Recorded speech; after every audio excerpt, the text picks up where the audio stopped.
பலருக்கும் தெரியாத உண்மை, ஸ்புட்னிக் 1 ஒரிஜினலா சேட்டலைட்டே கிடையாது. இது சோவியத் யூனியனுடைய ஆப்ஜெக்ட் டிக்கு முன்னாடி ஏவப்பட்ட ஒரு எமர்ஜென்சி சேட்டலைட். அதாவது ஆப்ஜெக்ட் டி தான் ஃபர்ஸ்ட் வர வேண்டியது.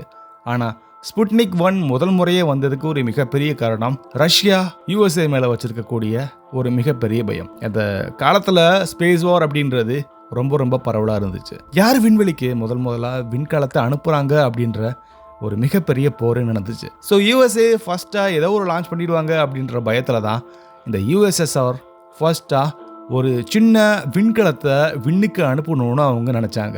அதனால் ஆப்ஜெக்ட் டி அப்படின்ற ஒரு ப்ராஜெக்ட் அங்கே தள்ளி வைக்கப்பட்டிருக்கு. ஒரு சின்ன சீக்கிரமாக உருவாக்கப்பட்ட சேட்டலைட் தான் இந்த PS1 சொல்லக்கூடிய ஸ்புட்னிக் 1. இது ஒரு சிம்பிள் சேட்டலைட் தான். ஒரு முக்கியமான விஷயம் என்னன்னா, இது மொத்தமாக கம்ப்ளீட் பண்ணுறதுக்கு இதோடைய டிசைன், ஆர்கிடெக்சர் அண்ட் எல்லாமே 30 நாட்களுக்குள்ளே முடிச்சிட்டாங்க.